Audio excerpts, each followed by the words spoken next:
नमस्ते। मैं डॉक्टर मीता सक्सेना आज लेकर आई हूँ आपके लिए कबीर दास जी की साखियाँ।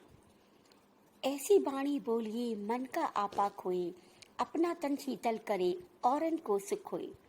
कबीर दास जी कहते हैं हमें ऐसी वाणी ऐसी बोल बोलनी चाहिए जिससे मन का आपा यानी कि हमारे मन का क्रोध नष्ट हो जाए। हमारे बोल में हमारे वचनों में क्रोध नहीं होना चाहिए।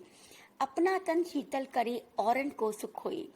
अगर हम ऐसी वाणी बोलेंगे जिसमें क्रोध नहीं है तो हमारा तन हमारा शरीर भी शांत रहेगा, औरन को सुख होए और दूसरे लोगों को भी शांति प्राप्त होगी।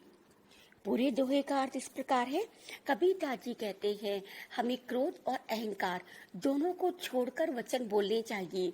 ऐसे सुंदर वचनों को सुनकर जो भी सुनेगा उसके मन को भी शांति मिलेगी और हम भी अपने मन को शांत रख पाएंगे।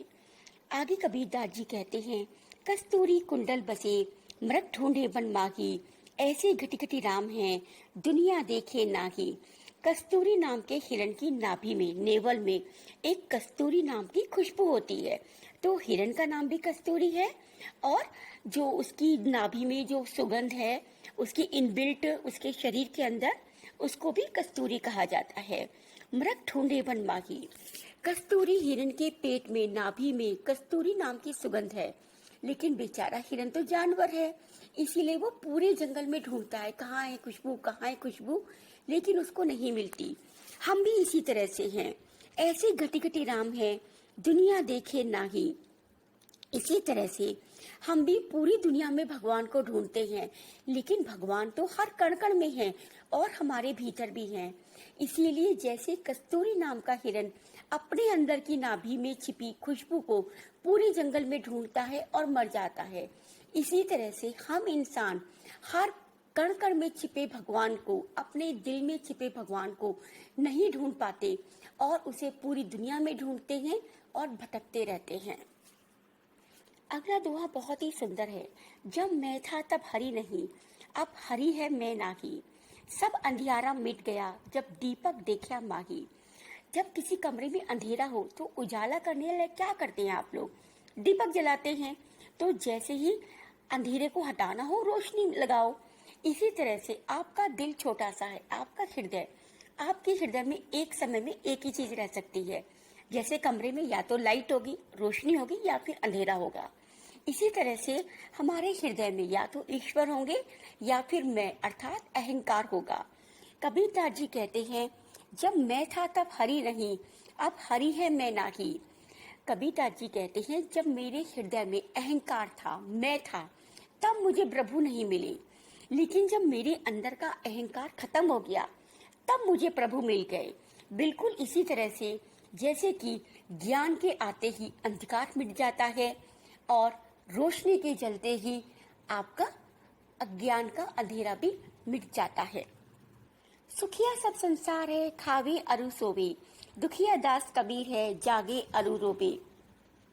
कबीर दास जी कहते हैं संसार में वो लोग सुखी हैं जो सिर्फ अपने बारे में सोचते हैं, खाते हैं पीते हैं और सो जाते हैं, किसी के बारे में कुछ सोचते ही नहीं हैं, किसी समस्या पे ध्यान नहीं देते।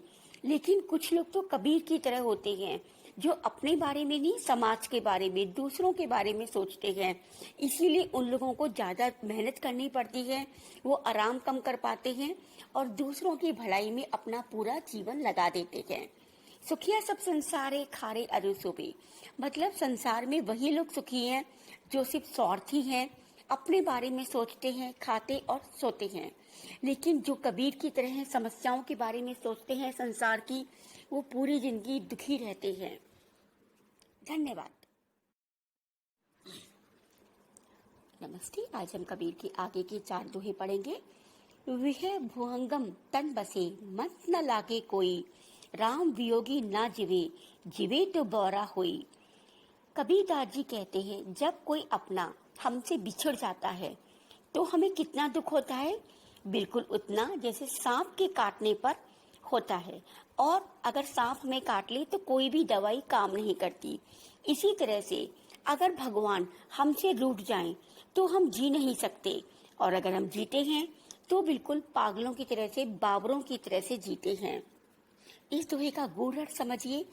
कबीरदास जी कहते हैं, अगर हमसे कोई अपना बिछड़ जाए तो हमें उतना दुख होता है जैसे सांप के काटने पर दुख होता है, दर्द होता है, और कोई दवाई भी काम ना करे।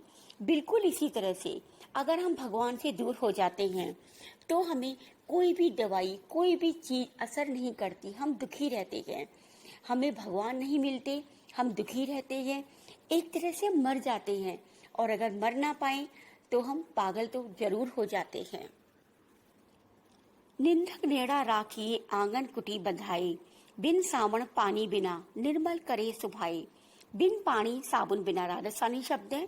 कबीरदास जी कहते हैं, जैसे साबुन और पानी लगाकर हम अपने शरीर को साफ करते हैं, शरीर के बाहर के मैल को, गंदगी को, लेकिन हमारे शरीर के अंदर, हमारी आत्मा में, हमारी आदत में, स्वभाव में बहुत सारी कमजोरियां, गलतियां होती हैं। निंदक नेड़ा राखिए, जो हमारी गलतियां बताए, हमारी आलोचनाएं करे, हमें उसे हमेशा नेड़ा अपने पास रखना चाहिए। आंगन कुटी बधाई, हो सके तो अपने घर में ही रखना चाहिए। इससे वो हमारी गलतियां बताएगा, हम अपनी गलतियां सुधारेंगे तो साबुन और पानी से हमारा शरीर बाहर से साफ होगा, और हम गलतियां जब सुधारेंगे तो हमारे स्वभाव, हमारा जो शरीर का आंतरिक हिस्सा है, हमारे शरीर की आत्मा, वो भी साफ हो जाएगी। पोथी पढ़ी पढ़ी जगमुआ, पंडित भयानक होए, एक ही अक्षर पीव का, पढ़े सो पंडित होए। कबीरदास जी कहते हैं, पोथी यानी कि बड़ी बड़ी मोटी मोटी पढ़ी पढ़ी जगमुआ, इतनी मोटी मोटी किताबें पढ़ने से कोई भी पंडित अर्थात ज्ञानी नहीं बन जाता।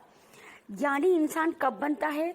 जब वो एक एक अक्षर पीव का, एक अक्षर प्रेम का कोई एक अक्षर समझ ले और पूरी मानव जाति, संसार के हर जीव जंतु के साथ प्रेम से व्यवहार करे, वही सच्चा ज्ञानी है।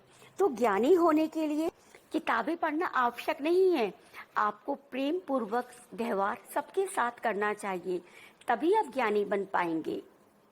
हम घर जालिया आपणो, लिया मुराड़ा हाथी, अब घर जालियो तास का, ते चले हमारे साथी।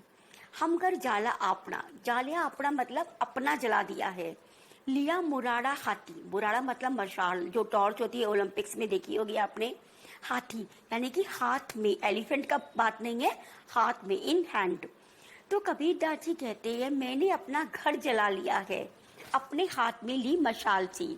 यहाँ पर घर का अर्थ है मोह माया अहंकार, मतलब मैंने अपने हाथ में मशाल लेकर अपने मोह माया अहंकार सबको जला दिया है। अब वो मशाल जिसमें ज्ञान भरा हुआ है, वो ज्ञान मेरे पास अभी भी है। अब घर जालियो तास का, ते चले हमारे साथी। जिसको भी अपने मन का अहंकार, मोह माया जलवानी हो, वो मुझे अपने साथ लेके चले, मैं उसे ज्ञान दूंगा। तो इस दोहे का सरल अर्थ है, कबीरदास जी कहते हैं, मैंने ज्ञान की मशाल से अपने मोह माया अहंकार रूपी घर को जला लिया है। जिसे भी अपना मोह माया अहंकार को नष्ट कराना हो, वो मेरे पास आए, ज्ञान प्राप्त करे और अपनी मोह माया अहंकार से हमेशा के लिए छुटकारा पाले। धन्यवाद।